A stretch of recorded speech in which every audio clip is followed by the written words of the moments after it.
Ladies and gentlemen, when I say I am a multimillionaire, I don't say it to impress you.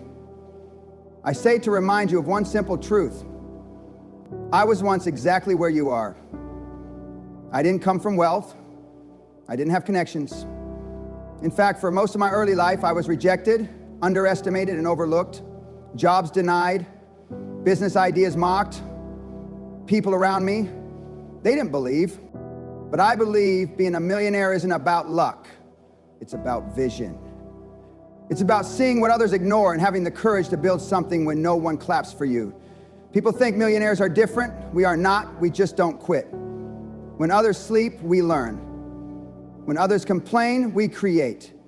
And when others fear risk, we take the leap again and again. I didn't get rich chasing money. I got rich solving problems. Money's the result. Impact is the cause. There were nights I had no answers, days I was laughed at, but every failure, it made me smarter. The truth is, you don't grow when things are easy. You grow when you are broken, and you choose to rebuild anyway. If you want to be a millionaire, stop asking for guarantees. Life doesn't promise comfort, it promises opportunity, and it's up to you to seize it. So yes, I am a multimillionaire. Not because I was born lucky, but because I refused to give up when it was hard. And you're one decision away from starting your journey. The question is, will you? Failure is not the opposite of success. It is the foundation of it. The world teaches us to fear failure, to avoid it, to hide from it. But the truth is, if you want to grow, if you want to succeed, if you want to build something truly meaningful, you must fail. Most people believe failure is a signal to stop, but real entrepreneurs, real leaders, real winners, they understand something different. Failure is not a wall, it's a mirror. It shows you who you really are, what you're made of, and where you still need to grow. When you fail, the world may laugh, people may walk away, some will even say, "I told you so." Let them. Because failure is not for them, it's for you. Every time you fail, you receive a lesson no book can teach. A kind of wisdom you cannot buy, a strength you cannot fake. Success can make you blind. Failure opens your eyes. When you win, you celebrate, but when you lose, you evaluate, you analyze, you reflect. That's where the real learning happens. Not on the stage, but behind the curtain. When nobody is watching, you don't learn how to lead. When everything is working, you learn it. When nothing is, you don't discover who your real friends are when you're winning. You find out when you fall and they disappear. Failure gives you a front row seat to the truth. Sometimes the truth hurts, but it always helps. In my journey, I've failed more times than I can count. I've been told I'm not good enough. I've been rejected from jobs I thought were guaranteed. I've invested in ideas that didn't work. I've trusted people who betrayed me. Each time I could have quit. I could have blamed others. I could have stayed on the floor. But I didn't. I got up and I asked the most important question. What is this failure trying to teach me? And the answer always came slowly, painfully, but clearly. Failure teaches humility. It teaches patience. It forces you to listen more and talk less. It makes you rethink your approach, your attitudes, your priorities. It destroys your ego, and in its place, it builds wisdom. People often say, learn from others' mistakes. And yes, that's smart, but don't run from your own. Your mistakes are your best professors. They speak a language only you can understand. They speak from experience, not theory. And they never sugarcoat the truth. Look around you. Every great company, every iconic brand, every powerful leader, all of them have a history of failure. Some have failed publicly, others have failed quietly, but all have failed consistently.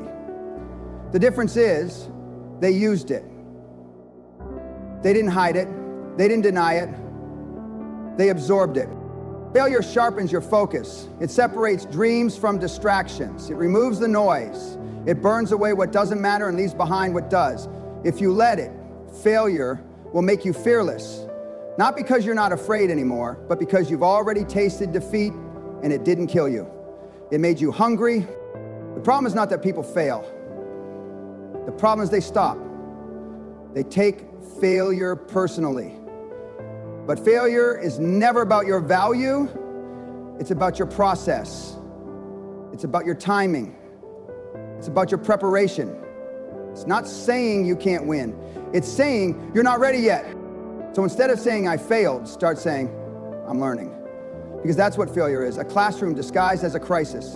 And if you pay attention, you'll discover that every time you fail, you don't go back to zero. You go back smarter, sharper, stronger, more focused, more dangerous. Because failure is never final. It is feedback. It is a mentor. It is the price of greatness. It is people who chase money often end up exhausted, frustrated, and empty-handed. That's because money's not the goal. It's the outcome. If you start your journey thinking only about how to get rich, you're already thinking small.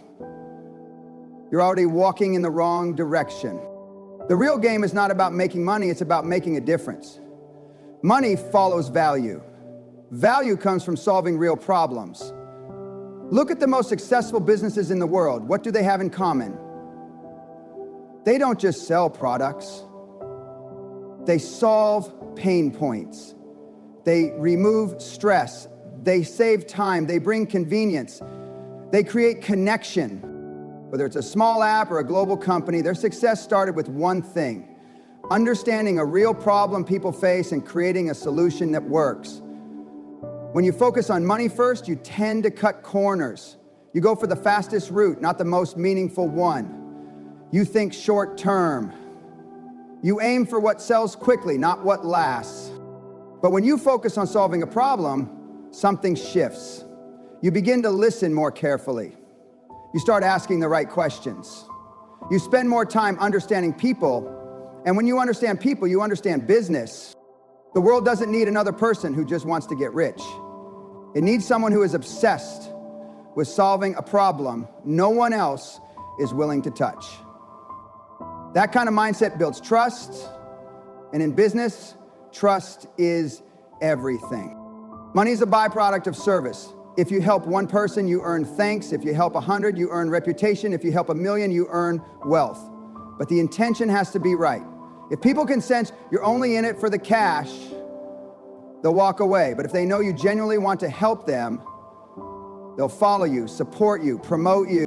Think about the last product you loved. Why did you love it? Probably because it made your life easier. It solved something for you. You didn't care how rich the founder was. You cared how useful the product was. That's a secret most people miss. People don't pay for your dreams, they pay for their own relief. When I started, I didn't have much. No big investors, no impressive background, but I had a sharp eye for problems. I noticed what frustrated people, what confused them, what made their lives harder. And I thought, how can I make this better? That question became my fuel. Solving problems requires empathy. It means getting out of your bubble and into the shoes of real people. It means observing, asking, testing, failing, and repeating. And sometimes the problem you solve doesn't have to be big. It just has to be real. Don't look for something cool. Look for something that actually matters. The mistake most people make is thinking that making money is about being clever. It's not. It's about being useful. Clever fades, useful lasts. And the more useful you become, the more unstoppable you become. If you want to build a strong business, start by finding a real, painful, consistent problem that people face every day. Then build something that helps them solve it better, faster, cheaper, or easier than anyone else. If you can do that, people will not just pay you, they'll thank you, they'll stay with you, they'll spread your message, and that's how real wealth begins. Not from chasing numbers, but from chasing impact. Not from copying what others are doing, but from finding what others are ignoring. The money will come, but only when you've earned it, by doing the hard work of solving something that actually makes a difference. Every successful business, every strong empire, every world-changing idea, all of them started small, very small. Sometimes with one person, one laptop, one crazy dream. People often look at the final result and forget the messy beginnings. They forget the fear, the self-doubt, the uncertainty. But those early steps matter more than people realize. Starting small doesn't mean thinking small. It means being wise. It means learning how to walk before you run. It means testing your idea in the real world before pouring everything into it. Most people want to launch big. They want to be everywhere overnight. But when you grow too fast without foundation, you collapse. When you start small, you stay flexible, you stay humble, you learn quickly without losing everything. A small start teaches discipline. It forces you to focus on what really matters. It makes you resourceful. When you don't have money to waste, you spend wisely. When you don't have a big team, you learn every role. That experience is priceless. It builds a deeper understanding of your business than any investor or MBA ever could. But while you start small, your mind must stay big. Small actions, big vision. That's the formula. You need to think beyond the moment. Don't just solve a local problem. Understand how that same problem might exist in 10 more cities or 100 more markets. Don't just build a service, build a system. Think about scale, automation, sustainability. Ask yourself, if this works, how big could it become? Most people fail because they think too small for too long. They stay stuck in survival mode. They fear growth. They fear complexity. But to build something that lasts, you must think like a leader from day one. You may only have 5 customers, but you should be thinking about how to serve 5 million. You may only earn a few dollars now, but your model should be strong enough to earn millions later. Vision is not about where you are. It's about where you're going. And once you have that vision, you must move fast. Not sloppy, not rushed, but fast. The world is not waiting. Markets change. Technology evolves. Competition grows. The longer you wait, the more doors close.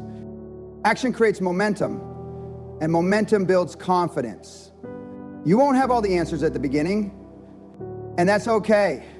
Move anyway. Learn as you go. You don't have to be perfect. You just have to be in motion. Too many people get stuck in planning, endless revisions, overthinking, waiting for the right moment. But the right moment is now. Speed is not about being reckless. It's about being responsive.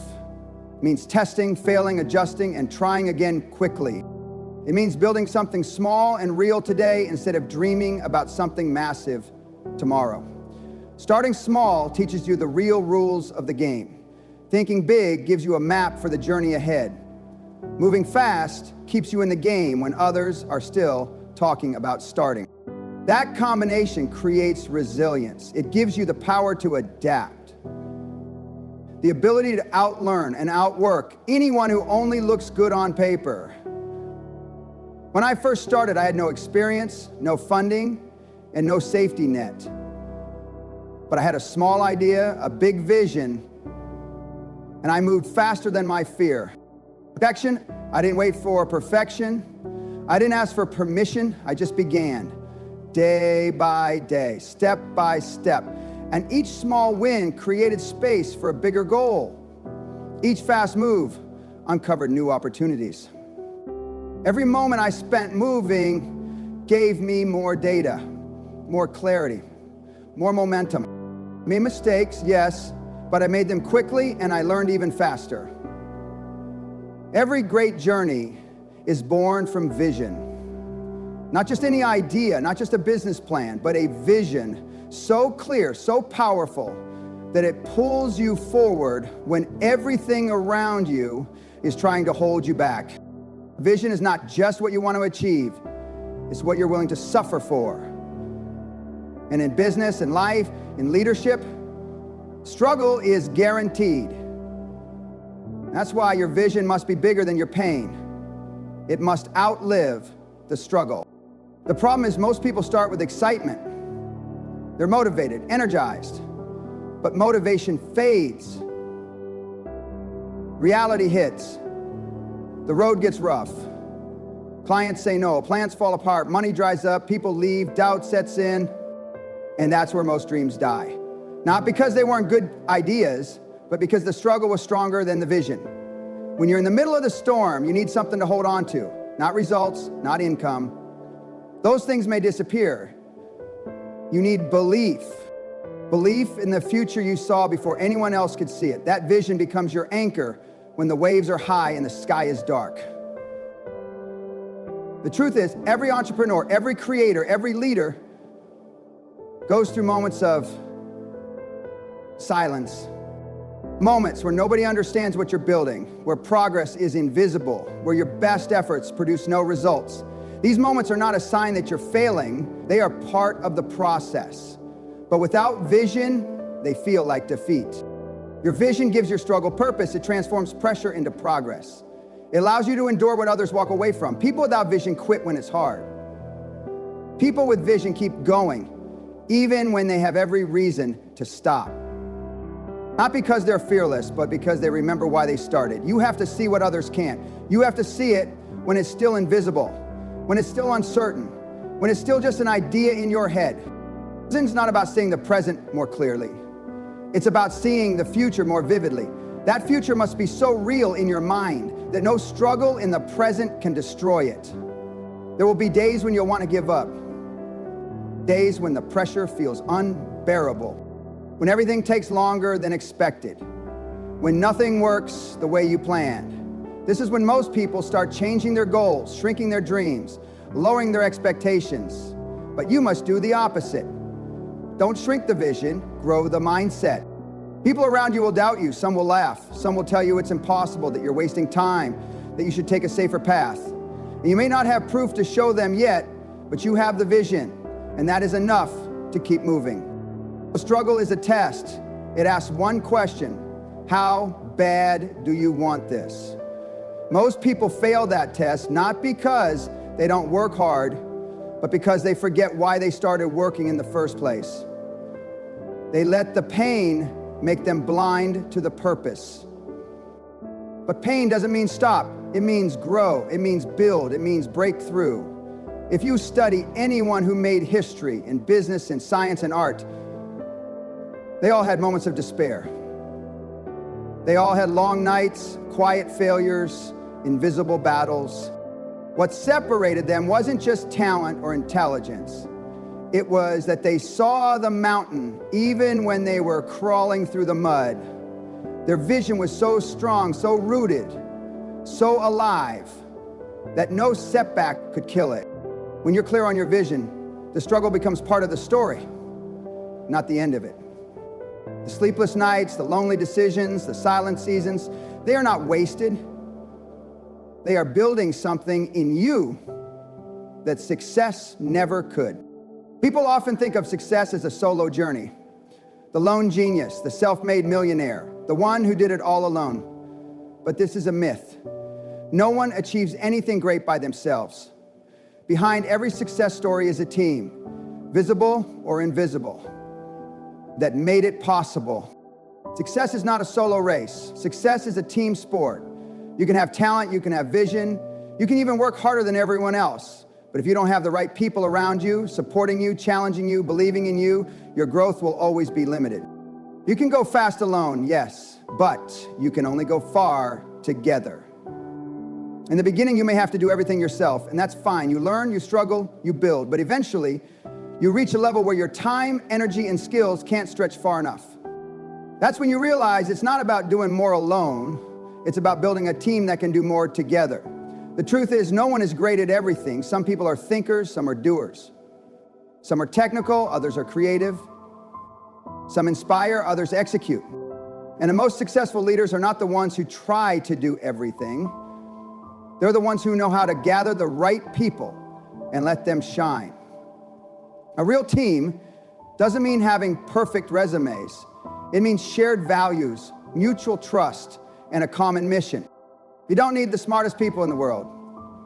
You need people who believe in what you're building, who show up when it's hard, and who care enough to do their best even when no one is watching. One of the biggest mistakes new leaders make is thinking that asking for help is weakness. It's not. It's strength. It takes humility to admit you need support. It takes confidence to delegate.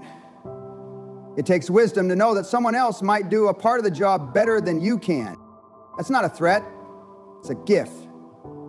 Success requires collaboration. You need people who can challenge your thinking, people who will say you're wrong when you need to hear it, people who will push you when you want to quit. A real team doesn't always agree, but they always align. They may argue in private, but they show unity in public. They protect the vision even when it's difficult in every team. There will be conflict, there will be frustration. People will make mistakes, and that's okay. Leadership is not about controlling people. It's about developing them. It's about creating an environment where people grow, where they feel safe to speak up, where failure is seen as learning, not punishment, where everyone knows they matter. As a leader, your job is not to be the hero. Your job is to build a team of heroes, people who trust each other, people who cover each other's weaknesses, people who are proud of the work they do together. When your team wins, you win. When they grow, you grow. And when they believe in the mission as much as you do, that's when the momentum becomes unstoppable. No matter how strong your idea is, without people, it's just potential. It's the team that takes that idea and gives it life. It's the developers who build it, the marketers who spread it, the designers who shape it, the supporters who protect it, and the leaders who stay grounded through all of it. Sometimes you'll be the one leading, other times you'll be the one listening. That's what makes a great team. The ability to switch roles, support each other, and keep moving toward the same vision. In conclusion, becoming a multi-millionaire is not about luck, shortcuts, or privilege. It's about vision, grit, and relentless consistency. This speech reminds us that wealth doesn't come overnight. It's earned through years of failures, lessons, risk taking, and solving real-world problems. The journey begins with starting small. One idea, one step, one attempt, while thinking big and moving with urgency. True success demands that your vision survives the pain, the criticism, the loneliness, and the setbacks. You must hold on to that vision, even when no one else sees it. Stop the journey. One truth remains constant. You cannot do it alone. Success is a team sport. You need people who challenge you, support you, and grow with you. You need courage to keep going when others give up, and humility to learn from every failure. A multi-millionaire isn't defined by the money they have, but by the mindset they've built. A mindset shaped by struggle, focused on service, and powered by purpose. The real victory isn't just reaching financial milestones, it's who you become in the process. Someone disciplined, valuable, and driven, not just to make income, but to make an impact that lasts far beyond the numbers in a bank. But remember this, wealth is not just about what you accumulate, it's about what you contribute. Money alone won't fulfill you. The real richness comes from knowing your work matters, that it changes lives, that it leaves a legacy far bigger than yourself. Too many people chase the illusion of success without understanding the cost. They want the title without the grind, the reward without the risk, the respect without the resilience. But life doesn't work that way. You don't get the crown without first carrying the cross. Every breakthrough you'll ever have is waiting on the other side of persistence. The moment you feel like quitting is the moment opportunity is testing your commitment. The world doesn't hand out greatness, it responds to those who refuse to settle. So when the doubt creeps in, and it will, remember why you started. When the critics get loud, and they will, let their noise fuel your focus. When the road gets lonely, and it will, trust the process. The most powerful transformations happen in the quiet, in the unseen hours, in the choices no one applauds. You weren't built to play small. You weren't designed to follow the crowd. Inside you is a force, an idea, a potential that the world needs. But it won't beg you to step up. It won't force you to act. That decision is yours alone. The difference between who you are and who you could be is simple. Action. Not tomorrow, not when it's perfect, not when you feel ready. Now, today, with what you have where you are. The future belongs to those who dare to begin. So dare. Begin, build, fail, learn, grow.